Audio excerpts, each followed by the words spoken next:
The human condition is fraught with tension, a constant battle between the raw impulses of the body and the calculated direction of the will.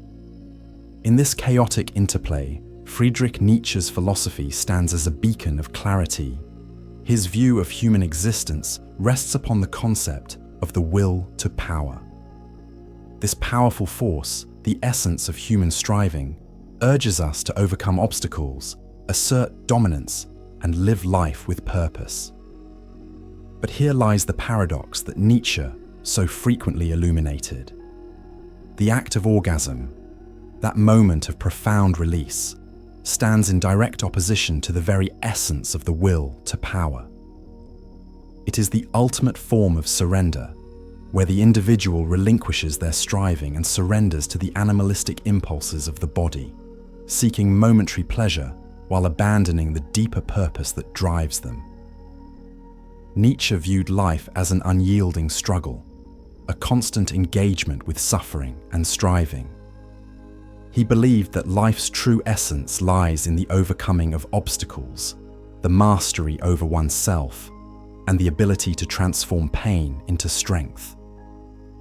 The will to power, the most primal aspect of human nature, dictates that we should assert ourselves against adversity, shaping the world around us in accordance with our desires and aspirations.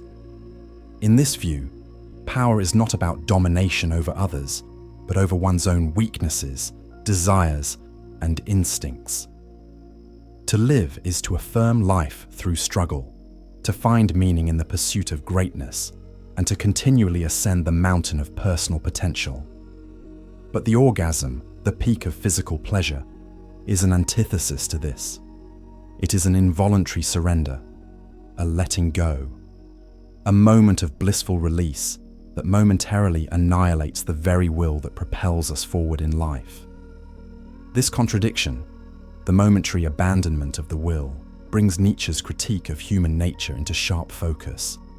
The orgasm is a brief moment of bliss, but it is also a fleeting death. The body, in its frantic pursuit of pleasure, effectively shuts down the will to power.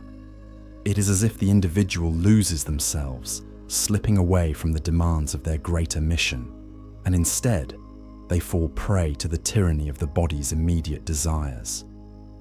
Nietzsche would argue that, in this brief surrender, we forfeit our control. We lose our potential for self-overcoming, and with that loss, we allow ourselves to be consumed by the very forces we should be mastering. But Nietzsche's philosophy goes deeper. He recognized the essential duality of life. Creation and destruction are interwoven, and we cannot escape the inherent tension between them. The orgasm, in this light, is not just a release of physical tension, it symbolizes a collapse of self-control, a temporary retreat from the battlefield of life.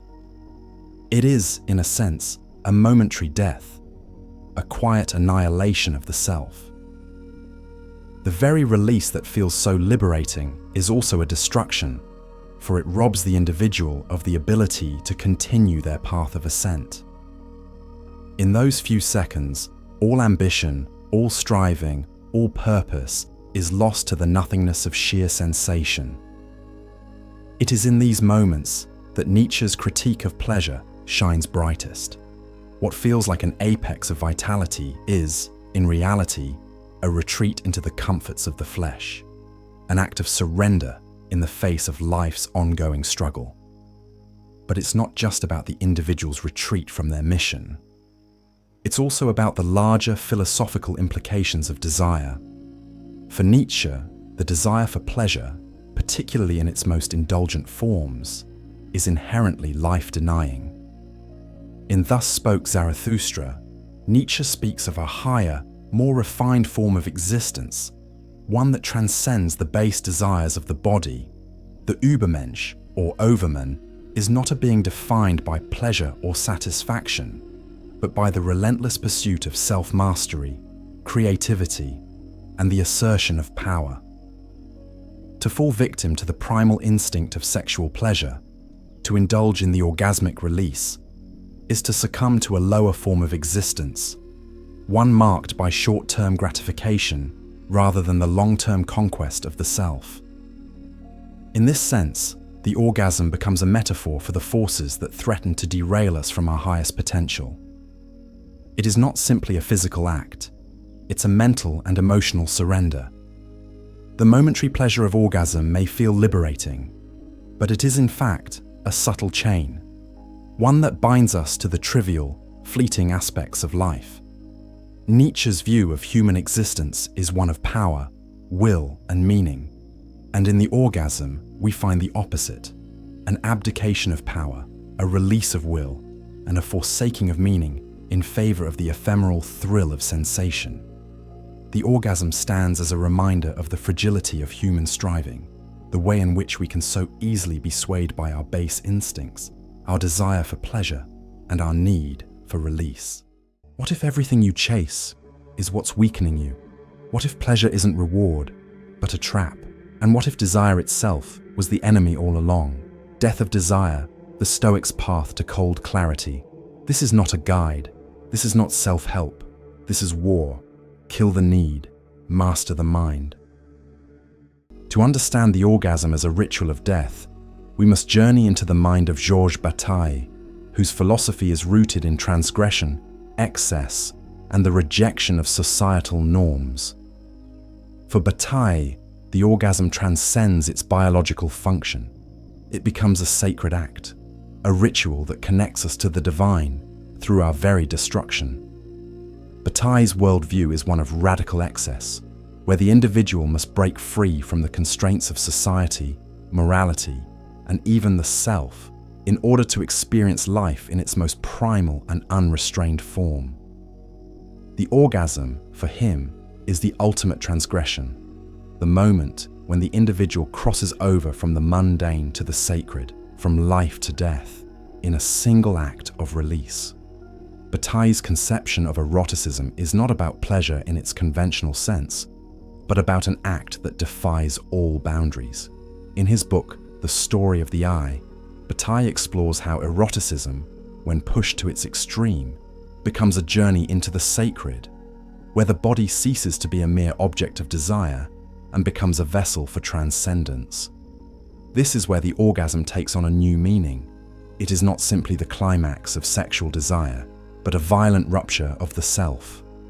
It is the moment when the individual, in their pursuit of ultimate pleasure, loses themselves completely. The orgasm, in Bataille's eyes, is not just about release. It is a passage to something deeper, something beyond the confines of ordinary existence. The key to understanding Bataille's view of orgasm lies in his philosophy of the sacred and the profane.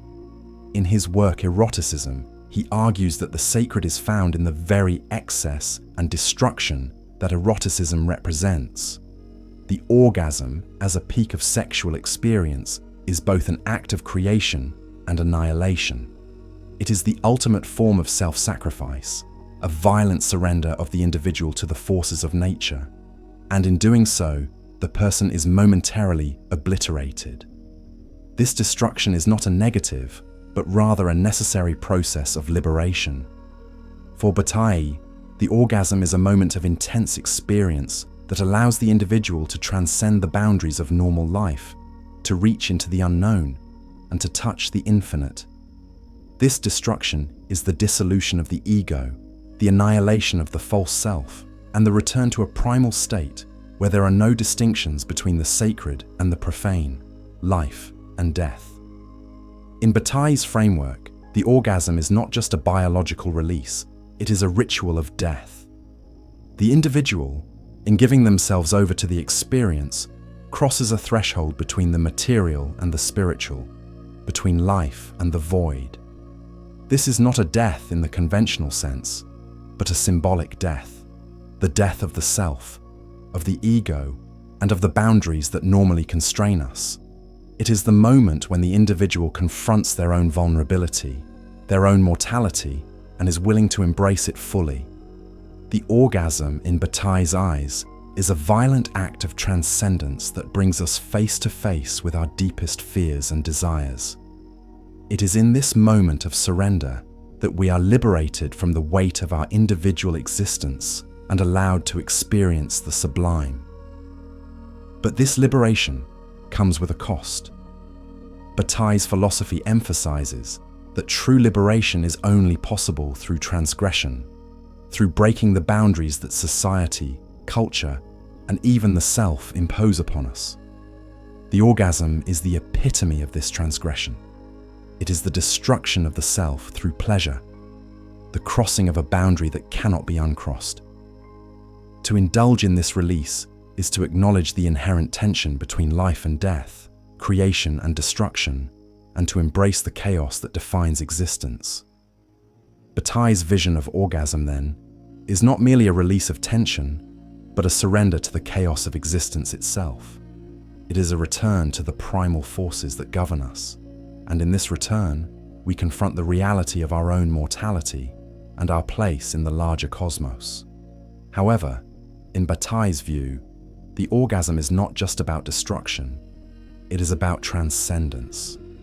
The moment of release is not a final end, but a passage to something greater, something more profound.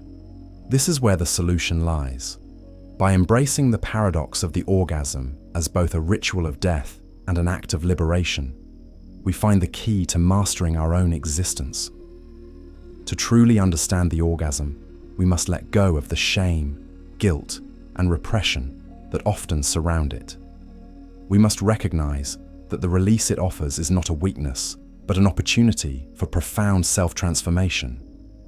It is through this understanding of orgasm as a sacred act of transgression that we can reclaim our power, not by suppressing our desires, but by integrating them into a broader vision of self-mastery. The solution is not to deny the orgasm, but to transcend it. It is not about suppressing the natural urges of the body, but about reframing how we engage with them. The key is transmutation, the ability to take the powerful energy of orgasm and channel it into higher pursuits. Just as Nietzsche advocated for the transmutation of pain into strength, Bataille suggests that we can transform the destructive power of orgasm into a source of life-affirming energy. By viewing the orgasm as both a ritual of death and a moment of profound liberation, we begin to see it as a tool for transcendence. To master this energy, we must approach it with discipline, mindfulness, and intention. By practicing sexual discipline and integrating the insights of both Nietzsche and Bataille, we can turn the orgasm into a force for creation rather than destruction. Instead of surrendering entirely to the pleasure of the moment, we can harness that energy, using it to fuel our greater goals, whether they are in the realms of personal development, creative expression, or mastery of self. In this way, the orgasm becomes not a moment of weakness, but a powerful opportunity for growth and transformation. It becomes a ritual of self-mastery, where the individual takes control not just of their body, but of the very forces of life and death that drive them. By transmuting sexual energy into creative and productive channels, we can reclaim our power and redefine the role of pleasure in our lives. The path forward is clear. Embrace the paradox, harness the power, and use the ritual of death to fuel the rise of the authentic self. Thus remember, we are Indeceptor. Becoming Indeceptor is the code they never wanted you to learn.